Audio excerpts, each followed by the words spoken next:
Good day everyone. This is a presentation of exercises in module number 2.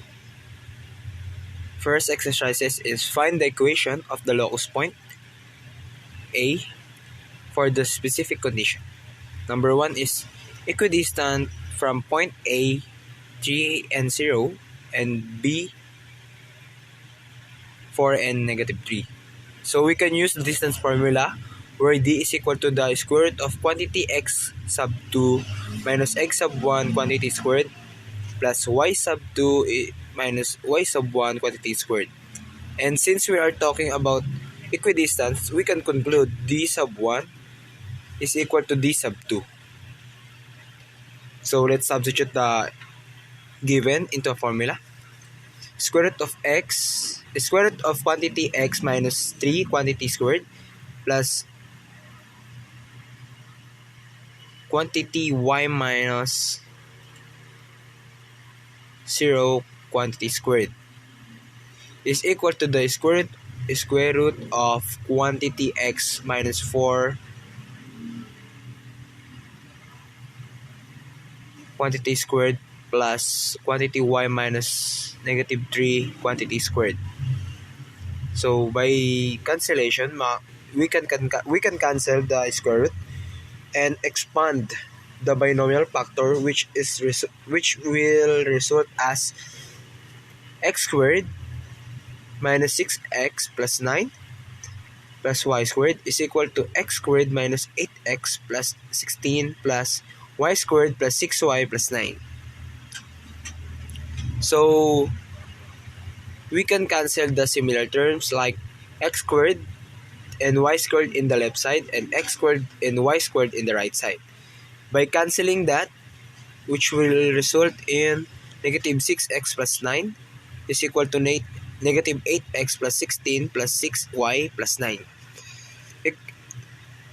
By equating this into 0, we can get an 8x minus 6x minus 6y minus 16 plus 9 minus 9 is equal to 0.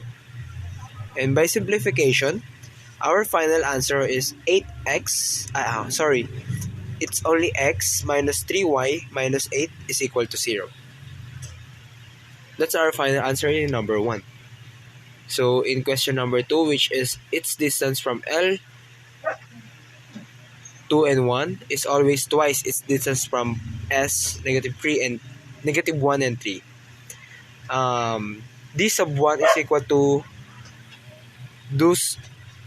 twice the measure of D sub 2, because it's from the given that from the distance of L is twice its distance from S. So square root of quantity x minus 2 quantity squared plus quantity y minus 1 quantity squared is equal to the 2 square root of quantity x minus negative 1 squared plus quantity y minus 3 quantity squared. By cancelling the square root and expanding the we just need to cancel the square root, then that's step by step. So it will result as quantity x minus 2 quantity squared plus quantity y minus 1 quantity squared is equal to 4 quantity x plus 1 quantity squared plus quantity y minus 3 quantity squared. By expanding the binomial factor, which leads us into the equation of x squared minus 4x plus 4 plus y squared minus 2y plus 1 is equal to 4 quantity x squared plus 2x plus 2 plus y squared minus 6y plus 9. We will times the 4 into the variable or term inside the parentheses, which result as 4x squared plus 8x plus 8 plus 4y squared minus 24y plus 36. By equating this to 0, we will have a result of 4x squared minus x squared plus 8x plus 4x plus 4y squared minus y squared minus 24y plus 2y plus 36 plus 8 minus 4 and minus 1. So by simplifying that long equation, our final answer will be 3x squared plus 3y squared plus 12x minus 22y plus 39 is equal to 0.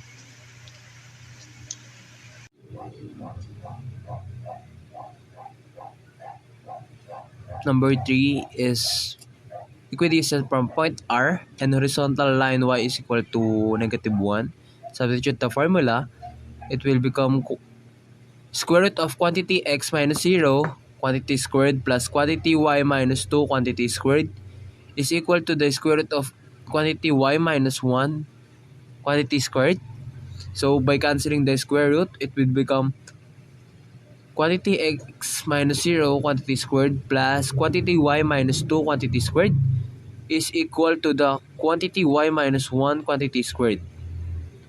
By expanding the binomial factor and equating it to 0, we will have a equation of x squared minus 4x, minus 4y, plus 2y plus 4 minus 1.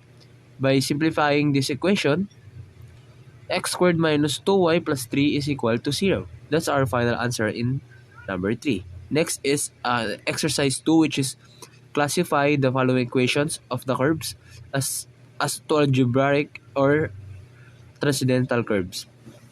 Just to inform you, if by identifying curves, which is algebraic curves and transcendental curves, if the equation is a transcendental equation, it will lead us the transcendental curve. While if the equation is an algebraic equation, it will lead us algebraic curve. So let's answer number 1. Y minus x, y is equal to e raised to 4x sine 4x. This equation is a transcendental curve. So this equation is a transcendental equation, so it will lead us to a transcendental curves. Then next one is number 2 is an algebraic equation. So typically it will lead us to an algebraic curve. While number 3 is a transcendental curve. So because this equation is a transcendental equation. So number 4 is an algebraic curve because y is equal to 2x sub 2 2 raised to x minus 2 raised to negative x all over 2x plus 2 raised to x plus 2 raised to negative x is an algebraic expression.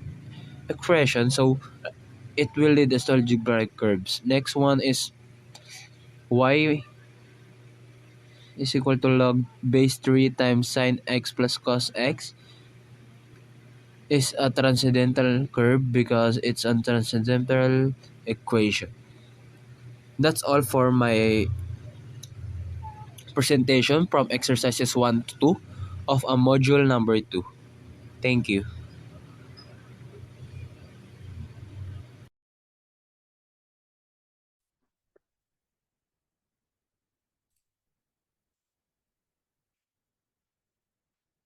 Good day, everyone. I am Kay and Diana, and I'm going to discuss exercise 3 from Module 2. So first, determine the x and y intercepts of the following equation of the curves. So for the equation number 1, we got 4x minus 7y minus 28 is equal to 0. So paano nga ba natin makukuha ang x-intercept? So let y equals to 0. So makukuha natin siya by substituting the value of y. We got 4x minus 7 times 0 minus 28 equals 0. So any number multiplied by 0 is 0. So we got 4x minus 28 equals 0. So tinranspose natin yung 28. Then para makuha natin yung value ng x, kailangan natin i-divide both side by 4 para makancel yung katabi ng x. So 4x over 4 equals 28 over 4. We got x equals to 7. Yan na yung value ng x-intercept natin. So for the y-intercept, let x equals to 0. Substituting the value of x, we got 4 times 0 minus 7y minus 28 equals 0. Same procedure, any number multiplied by 0 is 0. So we got negative 7y minus 28 equals 0. So transposing ulit yung 28 para makuha natin yung value ng y, we got negative 7y equals 28. Divide both sides by negative 7, we got y is equal to negative 4. So, ganun lang po yung procedure natin for getting the x-intercept and the y-intercept. So, number 2, y is equal to log x plus 100. So, same procedure, let y equals to 0. We got 0 equals log x plus 100. So, log x plus 100 is equal to 0. So, bakit nga ba naging x plus 100 is equal to 1 na siya? Kasi, alam natin na ang log, isang base ng log is 10. So, wala namang katabing number si log. So, ang 10 is erase natin siya sa 0. Kasi wala naman siyang any number na nakalagay dyan. So, any number, pag ang exponent is 0, is ang magiging value niya ay 1. Kaya nagkaroon tayo ng 1 dyan. So, transposing ulit yung 100, we got x is equal to 1 minus 100. And the value of x will be, x is equal to negative 99. So for the y-intercept, we got, for the y-intercept, let x is equal to 0. And we got y equals log quantity of 0 plus 100. We got y is equal to log 100. So, yun nga, same base. Pag ginawa mong exponent to is magiging, in exponential form, magiging 10 raised to 2. So, kaya ang naging sagot is y is equal to 2. Kasi ang log 100 is 2. So, for the last number, we got y cubed plus 3 y squared plus 3y equals x squared minus 28. Same procedure, let y equals to 0 for x-intercept and let x equals to 0 for y-intercept. So, 0 raised to 3 plus 3 times 0 raised to 2 plus 3 times 0 is equal to x squared minus 28. So, we got 0 is equal to x squared minus 28. So, para makuha natin yung value ng x, is ililipat ulit natin yung x squared. Yung x squared naman yung nilipat natin. So, we get negative x squared equals negative 28. So, getting the absolute value, we got x squared equals 28. So, square root, since squared tong isa, squared yung x, kailangan natin kunin yung square root niya. So, square root of x squared is equal to square root of 28 and we got x is equal to positive negative 2 square root of 7. So, for the y-intercept, we got y cubed plus 3y squared plus 3y equals 0 squared minus 28. So, yun nga, any number, multiply by, ang 0, wala naman na siyang, pag tinimes mo naman siya sa sarili niya, ng paulit-ulit, kahit ilang ulit pa yan, ang magiging sagot is 0 pa din. So, we got y cubed plus 3y squared plus 3y equals negative 28. So, transposing the value of 28, we got y cubed plus 3y squared plus 3y plus 28 is equal to 0.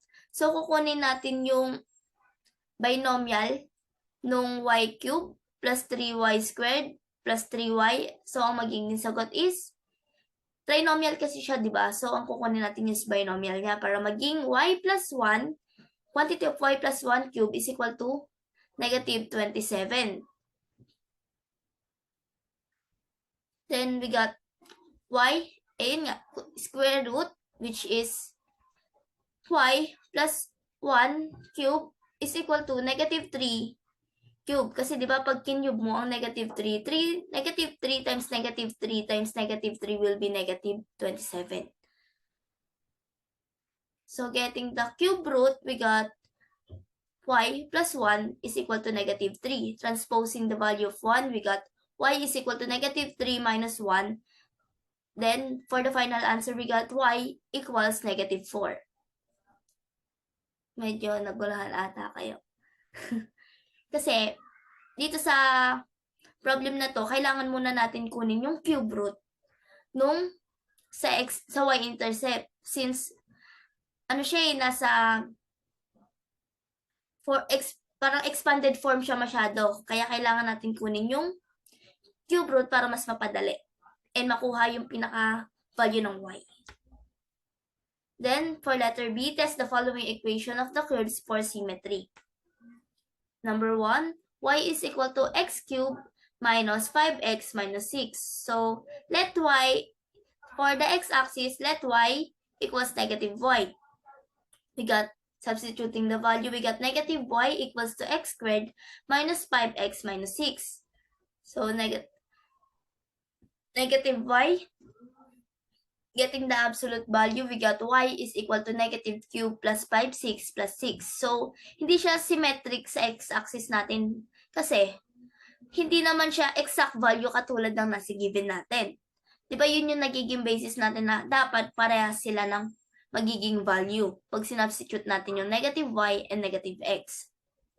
Then, for y-axis, let x equals negative x. So, we got y equals quantity of negative x cubed minus 5 quantity of negative x minus 6. So, we got y is equal to negative x cubed plus 5x minus 6. So, same sa x-axis natin is hindi rin siya symmetric. Mahalata naman natin na sa given is positive x cubed. Then, pagdating sa given is positive x cubed minus 5x minus 6. Then, pagdating sa y-axis natin is naging negative x cubed plus 5x minus 6, which is hindi naman sila equal or parehas. Then, for the origin, let y equals negative x and negative y. So, substituting ulit yung value, we got negative y equals the quantity of negative x cubed minus 5, the quantity of negative x minus 6. So, negative y is equal to x cubed minus 5x minus 6. So, getting ulit the absolute value, we got y equals x cubed minus 5x plus 6, which is hindi rin siya symmetric sa origin.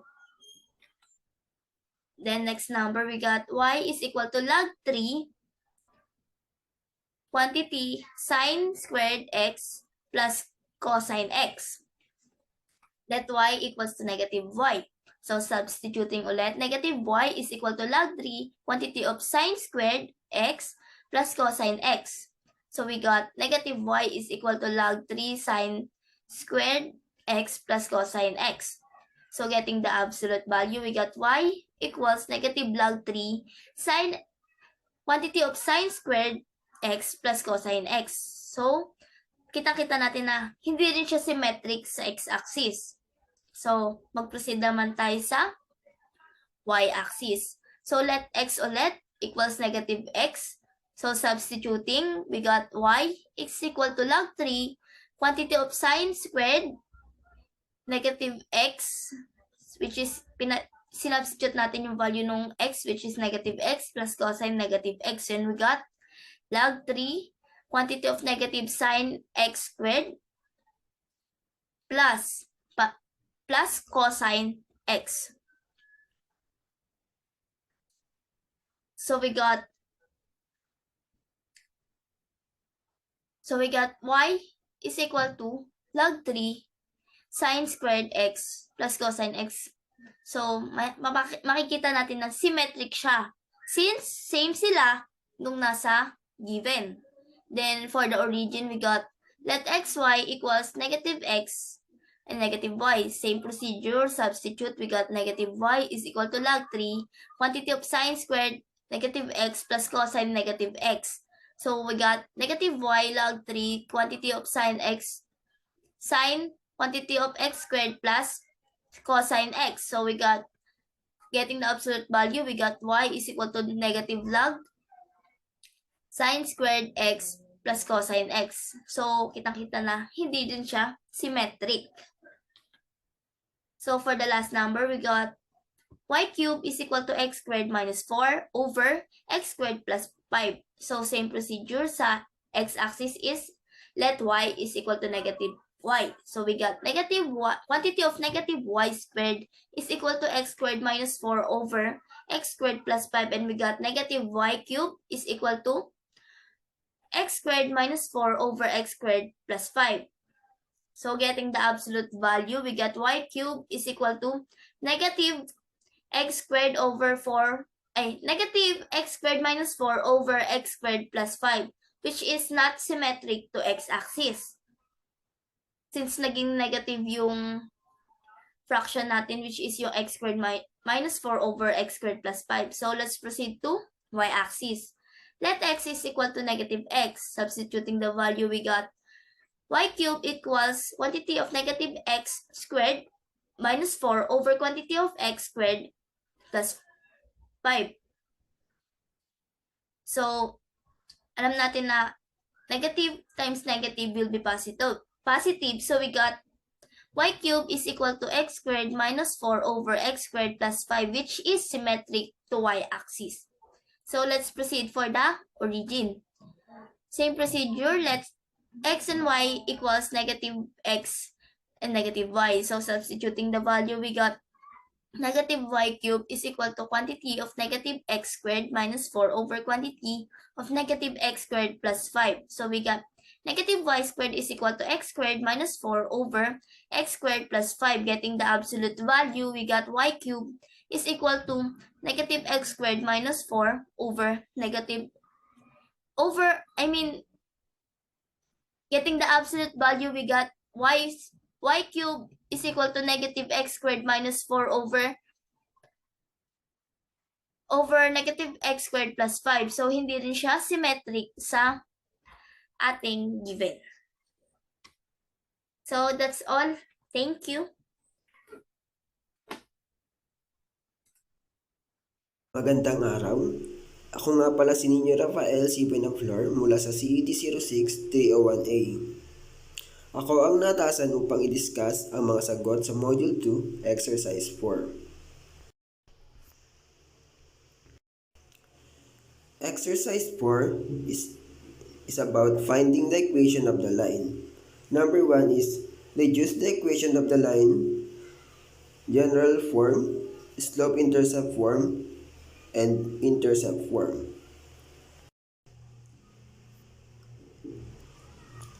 Ang general form natin ay ax plus by plus c is equal to 0, at ang slope-intercept form naman ay y is equal to negative a over bx minus c over b, o y is equal to mx plus b.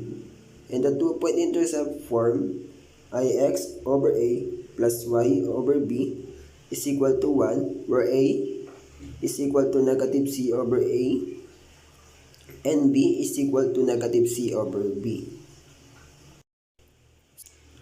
So, number 1 given ay 1/3 x minus y is equal to 5. To transform into general form, simplifying it by multiplying by 3, then we get x minus 3y is equal to 15. Then arrange it, we have x minus 3y minus 15 is equal to 0. Next is, gagawin naman natin slope-intercept form. Substitute lang natin yung mga value ng a, b, at c sa formula, or directly arrange it to y is equal to mx plus b. We have negative 3y is equal to negative x plus 5.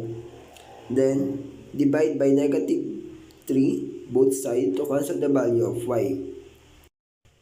We have y is equal to 1/3 x minus 5 as the slope-intercept form.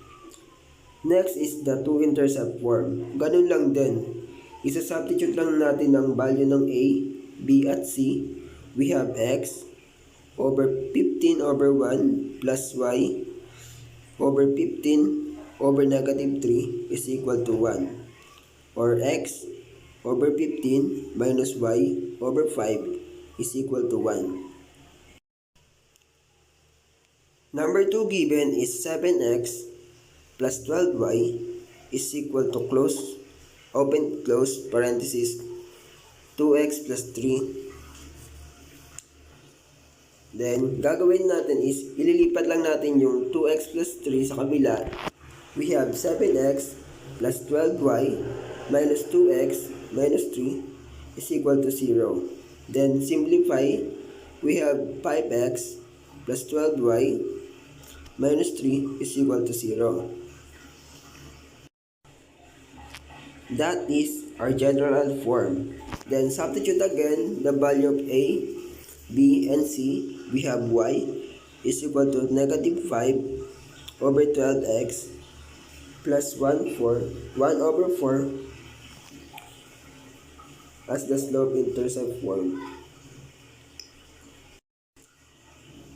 Ganun ulit, substitute a, b, and c. We have x over 3 over 5 plus y over 3 over 12 is equal to 1. Or x over 3 over 5 plus y over 1/4 is equal to 1 as the 2-point intercept form. Number 3 given in number 1 is 1/3 y minus 1/2 open and close parenthesis x plus 3 is equal to 0.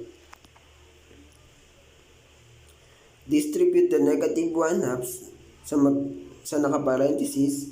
We have 1/3 y minus 1/2 x minus 3 over 2 is equal to 0. Then simplify by multiplying by 6. We have 2y minus 3x minus y is equal to 0. Arrange it. We have negative 3x plus 2y minus 9 is equal to 0. Multiply by negative 1. We have 3x minus 2y plus 9 is equal to 0 as the general form. Next, substitute the value of a, b, and c. We have y is equal to negative 3 over negative 2x minus 9 over negative 2, or y is equal to 3 over 2x plus 9 over 2 as the slope-intercept form. And last, substitute again the value of a, b, and c. We have x over negative 9 over 3 plus y over negative 9 over negative 2 is equal to 1, or x over negative 3 plus y over 9 over 2 is equal to 1 as the 2-point intercept form. Number 2, write the general equation of a line with slope m is equal to negative 4 and y-intercept b is equal to 4 over 5 and draw a line. Sa number 2, gagawa tayo ng general equation given the slope m is equal to negative 4 and y-intercept b is equal to 4 over 5. And after that, draw a line. So first, dahil may m value tayo at b value at yung slope intercept formula natin ay y is equal to mx plus b, ang gagawin lang natin ay isa-substitute natin yung value ni m at b sa formula.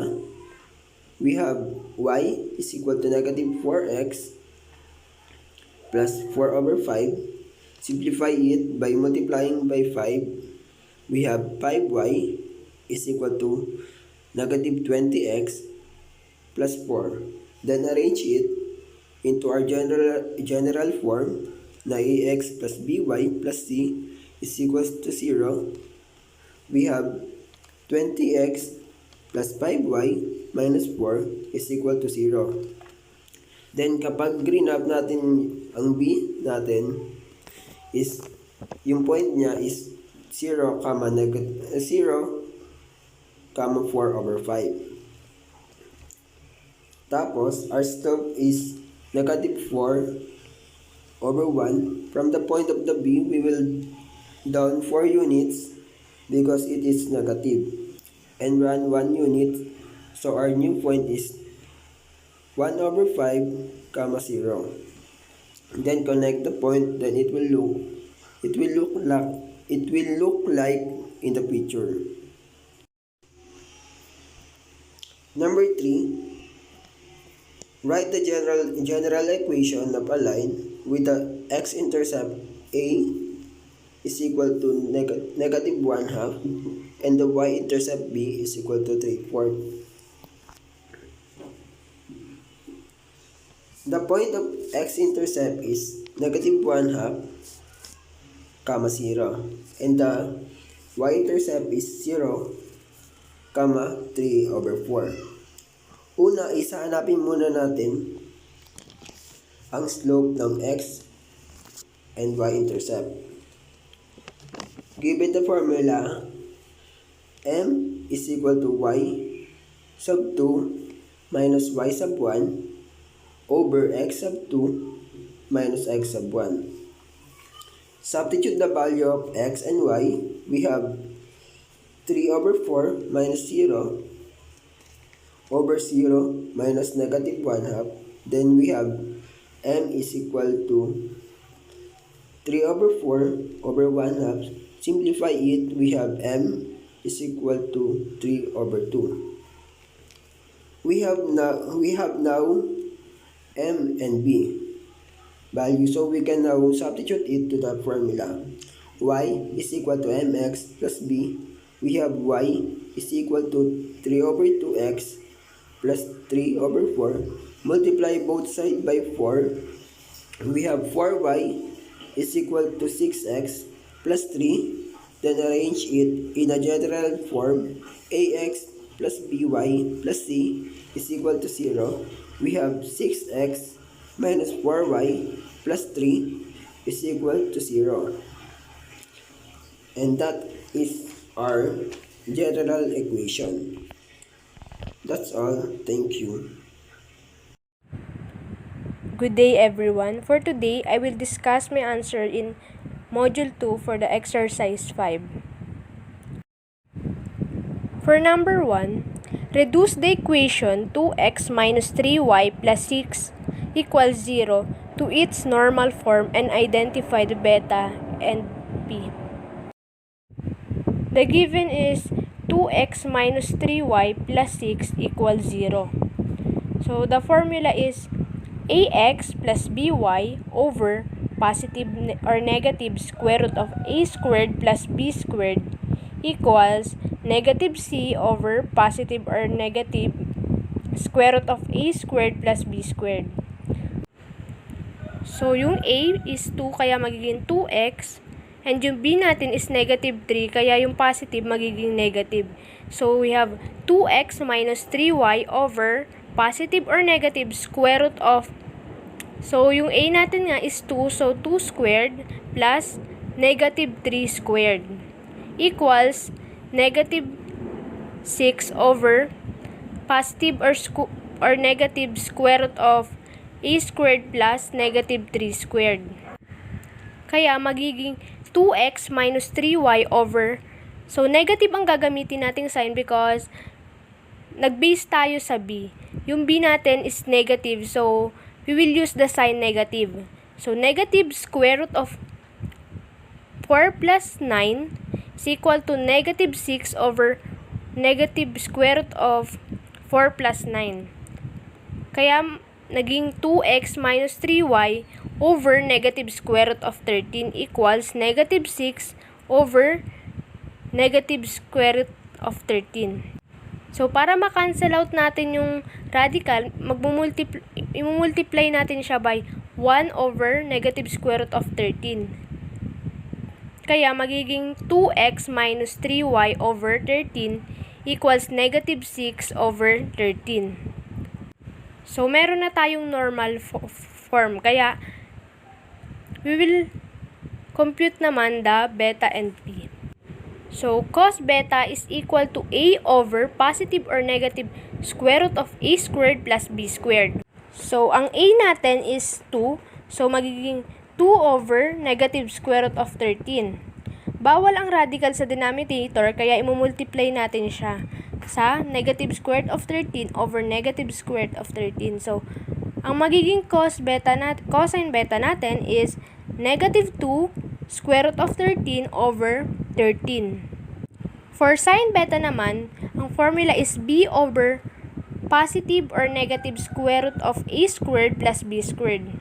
So, meron tayong negative 3 over negative square root of 13. Same lang rin sa cosine, imumultiply natin siya by negative square root of 13 over negative square root of 13. So, meron tayong 3 square root of 13 over 13. Therefore, ang beta natin is 123.69 degree. Nakuha natin siya pag kinalculate mo siya by shift cosine, then negative 2 square root of 13 over 13 para makuha natin yung 123.69 degree. Para naman sa P, meron tayong negative 6 over positive or negative square root of a squared plus b squared. So, meron tayong negative 6 times, negative times negative 6 over negative square root of 13. Kaya magiging positive yung 6 natin. So, 6 over negative square root of 13. Imumultiply ulit natin siya, same nga sa kanina. Kaya ang kakalabasan niya is negative 6 square root of 13 over 13. For number 2, find the general equation of the line parallel to 4x minus 3y equals 15 and passing twice as far from the origin. So, given natin is 4x minus 3y equals 15, magiging 4x minus 3y negative 15 dahil ililipat natin siya, so equal to 0. Same lang yung formula kanina sa ax plus by over positive or negative square root of a squared plus b squared equals negative c over positive or negative square root of a squared plus b squared. So, meron tayong 4x minus 3y over, dahil negative nga si b, so negative yung gagamitin nating sign. So, we have negative square root of 4 squared plus negative 3 squared. So, negative times negative 15 over negative square root of 4 squared plus negative 3 squared. Kaya magiging 4x minus 3y over negative square root of 16 plus 9. So, negative times negative 15 is equal to 15. So, 15 over negative square root of 16 plus 9.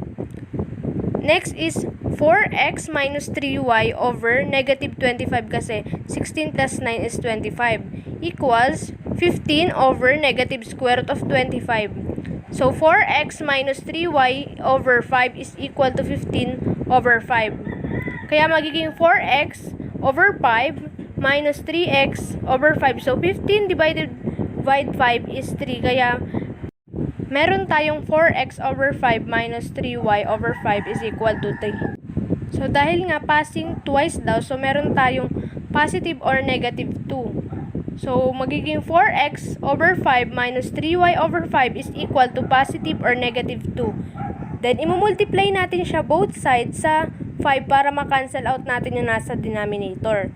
Kaya magiging 4x minus 3y equals positive or negative. So, 2 times 5 is 10, kaya positive or negative 10. Kaya ang makukuha nating sagot is 4x minus 3y positive or negative 10 is equal to 0. So, for number 3, find the general equation of a line parallel to the line 2x plus 3y equals to 6 and passing at a distance 5 square root of 13 over 13 from the point negative 1 and 1. So, dahil may origin, ang ginamit kong formula is by is equal to ax plus c. So, 3y, naging negative 2 siya kasi nilipat natin siya sa kabila, kaya negative 2x plus 6. So, ang slope natin dito is negative 2, which is yun nga yung m. So, ang next nating formula is y minus y sub 1 equals to m times x plus x sub 1. So, y minus 1, 1 kasi siya yung y sub 1 natin is 1 equals negative 2 times x plus, yung x sub 1 natin is negative 1. Kaya naging y minus 1 equals to negative 2 times x minus 1. Then, i-multiply natin yung negative 2 times x minus 1. Kaya magkakaroon tayo ng y minus 1 equals to negative 2x plus 2. Then, ililipat na natin siya sa kabila, yung mga nasa right side. So, magiging negative 2x, magiging positive. Kaya 2x plus y minus 3. Kaya minus 3, negative 1, tapos yung positive 2, dahil nga nilipat natin siya, magiging negative 2 siya. So, negative 1 minus 2 is equal to negative 3. Kaya meron tayong 2x plus y minus 3 equals 0.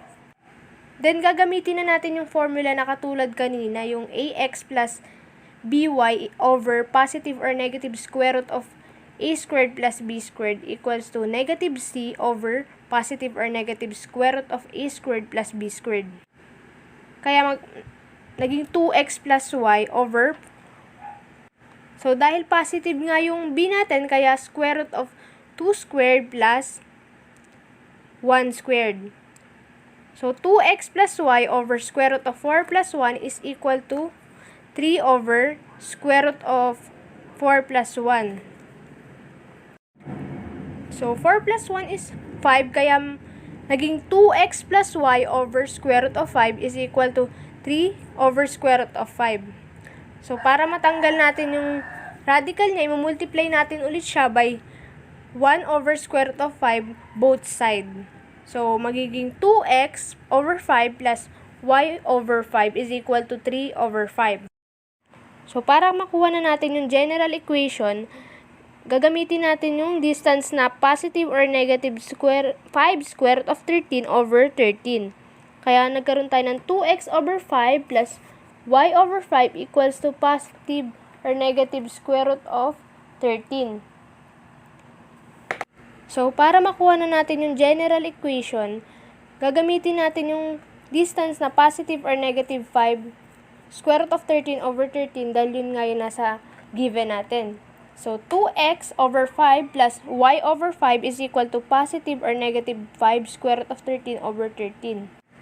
So, para ma-cancel out nga natin yung denominator, i-multiply natin siya both sides sa 5. Kaya, magiging 2x plus y is equal to positive or negative 25 square root of 13 over 13. Kaya, ang nakuha nating equation is 2x plus y, positive or negative 25 square root of 13 over 13 is equal to 0. Number 4, find the general equation of a line perpendicular to the line 2x plus 3y equals 6 and passing at a distance 5 square root of 13 over 13 from the point negative 1 and 1. So, ang given natin is 2x plus 3y minus 6 is equal to 0, tsaka yung origin naman natin is negative 1 and 1.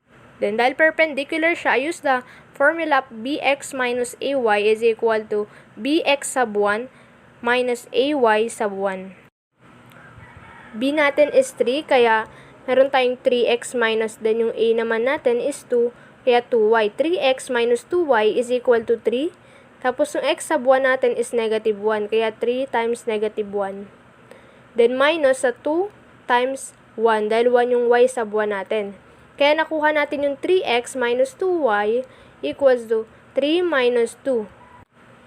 So, 3x minus 2y, so 3 minus 2 is equal to 1. Kaya, 3x minus 2y is equal to 1. Then, ilipat natin yung 1 sa kabila, makukuha na natin yung 3x minus 2y minus 1 is equal to 0. So, same ulit siya sa formula natin kanina. Kaya, meron siyang 3x minus 2y over negative square root of 3 squared plus 2 squared is equal to negative times negative 1 over negative square root of 3 squared plus 2 squared. Negative ulit yung ginamit natin sign kasi negative nga yung b natin. So, 3x minus 2y. So, 3 times 3 is 9. Tapos 2 times 2 is 4. Kaya negative square root of 9 plus 4 equals to 1 over negative 9 plus 4. makukuha na natin yung answer na 3x minus 2y over negative square root of 13 equals to 1 over negative square root of 13. Then, imumultiply natin siya both sides sa 1 over negative square root of 13 para ma-cancel out natin yung radical sa denominator. Kaya, magiging 3x over 13 minus 2y over 13 is equal to 1 over 13. Then, yung distance niya nga is positive or negative 5 square root of 13 over 13. So, gagamitin natin yun. Kaya, equation natin is 3x over 13 minus 2y over 13 is equal to positive or negative 5 square root of 13 over 13. Then, imumultiply natin siya both sides sa 13 para ma-cancel out yung denominator. Kaya, makukuha natin is 3x minus 2y over positive or negative 5 square root of 13.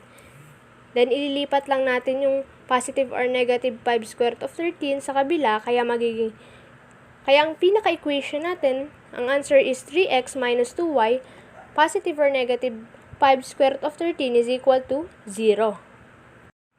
For number 5, find the distance between lines 4x minus 6y equals 9 and 2x minus 3y equals 6. So, our given is 4x minus 6y equals 9, which is yun yung line 1 natin. Yung line 2 natin is 2x minus 3y equals to 6. Then, yung given natin, standard form natin siya. So, yung 4x minus 6y equals 9, ililipat natin yung 9 sa kabila. Kaya, 4x minus 6y minus 9 is equal to 0. Then, yung pangalawang line naman is 2x minus 3y equals to 6. Lilipat lang natin ulit yung 6. So, we have 2x minus 3y minus 6 equals to 0 for the line 2. Then, yung formula natin para makuha yung distance ng dalawang line is P2 minus P1. So, ang P1 natin is negative C over positive or negative square root of A squared plus B squared. So, yun yung negative times negative 9 over negative yung ginamit natin dahil nga negative si B. So, sign natin is negative. So, square root of 4 squared plus negative 6 squared. Kaya makukuha natin sagot na 9 over negative square root of 16 plus 13, 6. So, next is 9 over negative square root of 52 kasi 16 plus 36 is 52. Dahil radical na naman yung denominator natin, imumultiply natin siya sa negative square root of 52 over negative square root of 52. Kaya makukuha natin yung sagot na negative 9 square root of 52 over 52. Yun ang line 1 natin. Then, sa P2 naman, sa line 2, negative C over positive or negative square root of A squared plus B squared. So, magiging negative times negative 6 over negative 2 squared plus negative 3 squared. Kaya, magiging 6 over negative square root of 4 plus 9. Then, 6 over square root of 13 dahil 4 plus 9 is 13. Then, denominator niya is radical, kaya multiply ulit natin tulad ng kanina. Kaya makukuha natin is negative 6 square root of 13 over 13. Then, ima-minus na natin silang dalawa. So, negative 6 square root of 13 over 13 minus negative 9 square root of 52 over 52. So, kukunin natin yung LCD ng 13 tsaka 52. So, LCD nila is 52, kaya 52 divide 13 is 4 times 6 is equal to negative 24. Kaya meron tayong negative 24 square root of 13 plus 9 square root of 52. So, pag kinumpute natin silang dalawa, makukuha natin is negative 3 over 2 over square root of 13. Dahil may square root of 13 pa siya sa baba, so, dahil nga divide yan, gagawin natin is reciprocal lang ng square root of 13. So, magiging negative 3 over 2 times 1 over square root of 13. So, negative 3 times 1 is negative 3. 2 times square root of 13 is 2 square root of 13. Dahil nga radical na naman yung denominator natin, multiply natin siya ulit. So, negative 3 over 2 square root of 13 times square root of 13 over square root of 13. Kaya makukuha natin is negative 3 square root of 13 over So, 2 times 13 is 26. Kaya, distance ng dalawang line natin is negative 3 square root of 13 over 26 units. For the last, sa number 6, find the directed distance from the line 4x minus 5y equals to 20 to point 1 and 1. Because we need to find the directed distance, we will use the formula ax sub 1 plus by sub 1 plus c over positive or negative square root of a squared plus b squared. Then we will get the 4 times 1 plus negative 5 times 1 plus negative 20 over positive or negative square root of 4 squared plus negative 5 squared. 4 times 1 is 4 minus negative 5 times 1 is 5 minus 20 over negative square root of 16 plus 25. So, 4 minus 5 minus 20 is equal to negative 21. Then, yung denominator natin is negative square root of 41. We will multiply ulit dahil nga denominator natin is radical. Negative 21 over negative square root of 41 times negative square root of 41 over negative square root of 41 is equal to 21 times square root of 41 over 41. So it means our directed distance is 21 square root of 41 over 41 units. And that's all for the exercise 5 in module 2. Thank you.